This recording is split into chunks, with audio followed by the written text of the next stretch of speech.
Globalization. Globalization is a vibrant and vague term. It does not only refer to single dimension but a complex cultural and geographical process. In the contemporary world, the wave of globalization has greatly impacted the lives of women worldwide, particularly the lives of those women in the developing countries.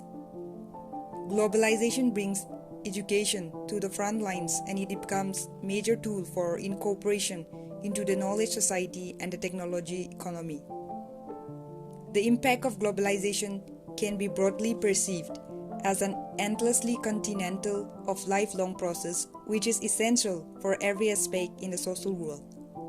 So, this study attempts to examine globalization-related subjects and its effects on women and education.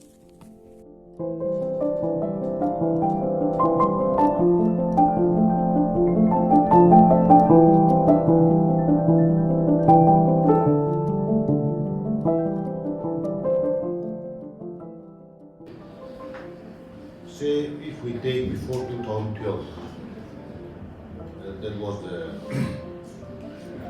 annual course. So, before 2012, it was the annual course. We have this degree, it was 3 years. So we have first year, second year, and third year. So you have one exam in a year. So you have selection. You have midterm selection and then final. That's it. So there was no internal assessment as such. So you prepare for the exam, 1 year annual exam. Then after that we had this semester came 2012. Then it was the 3 years course was broken up into 6 months. 6 months course, 6 calendars, academic calendars. So we can say earlier the workload, in terms of workload for the teachers, it was lesser. In the communal semester system, the workload it was much higher. Then now we have got CPCS again. CPCS. So it's for us here in Nagaland, it's a new thing. So even not just the students, even the institutions, authorities, the teachers are to get used to this new system. So in many ways, it's going to benefit the students, that is very clear. But it's going to take some time to adjust to the new syllabus. So it's going to be much tougher. So unless the students work very hard, try to excel, just not like the previous, you can't take it easy.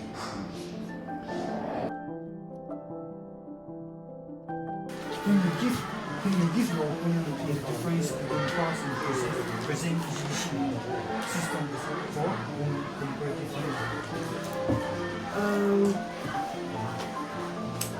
As most of us are aware that in the past, let's say talk about like 30, 40, 50 years back. So usually what happened was a woman usually were not allowed to even go to school also, right? So no school, no education. That means we had in kind of like no life at all. There was no life for us. Let's say us because I'm a woman, so there was no life for us. But because of globalization, say it's the internet or the newspaper or anything, the world is becoming smaller and smaller. And we know people are like in the foreign countries, they are like 40, 50 years ahead of us. We are like Nagaland, specifically Nagaland, still 50, 60, 80 years behind.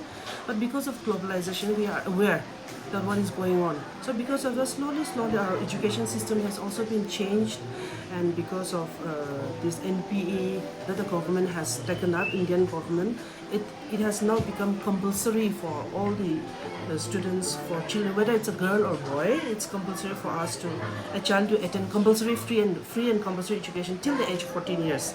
So because of that, a lot of women has been enrolled, girl child has been enrolled in the school, and because of that, it has dramatically changed the lifestyle. If you see, a lot of women, for us also in our school, most of the teachers are lady teachers. Most of the offices you go, whether it's an HOD or anywhere you go, a lot of women has come up because of globalization, because of education. So thankfully it has happened, but comparatively, if I am to say something about comparison, it's drastic change.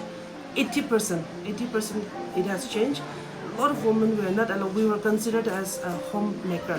When I say homemaker, it's just cooking and looking after the children, looking after the parents, looking after the husband, and that's it. Our life ends in the kitchen, right? But now it's not like that. It has changed. So drastic change. I'll say there's a drastic change. We are aware of our rights. We are aware of our rights. So I'll say there's a drastic change. I cannot give you a number on that, but I'm saying drastic, at least 80% change. So that's my opinion on that. I think that globalization has given more opportunity to women in general, and then it has provided lots of opportunities in the employment sector also, both in the government as well as the private sector. Because due to globalization, many women were able to get self-employed also without depending on the government, and they were able to employ various ways, taking up various opportunities which are present before them because of globalization, and they were able to get employment. And I feel that in the current situation in Kohima, many women are the bread earners of the family also, and they are bypassing the menfolk in most of the families also. We have seen that. So, you want to some more points on that? That will do. Thank you. Is globalization decreasing the unemployment rate for women in Kohima? Yes, globalization has decreased the unemployment rate of women in Kohima, as it has brought various opportunities for the women in jobs as well as business ideas. Not only that, it has also allowed women to have more exposure to the various activities for the betterment of the society as a whole, and also help them to stand in equal grounds as men in their living wages as well. Okay, thank you for your answer. Is there any organization or any other activity which is giving more opportunity to women? How does it function? Yes, there's an organization called Women's Forum. They highlight women voices, transforming the voices of every woman into forward-thinking economics and policy initiatives.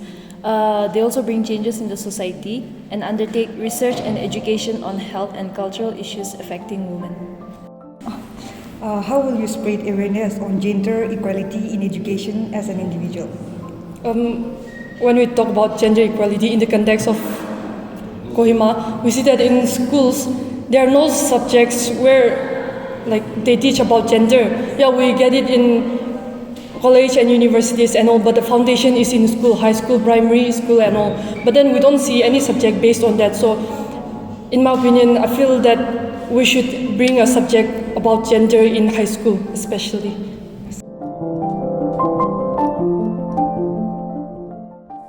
Yes, there are many activities growing in Nagaland that is helping the women era to grow and learn. The formation of self-help groups under National State Rural Livelihood Mission can be one example. Self-help groups become an important source of microfinance services to the weaker section of the society. It also enhancing access to the bank credit and financial, technical and marketing services.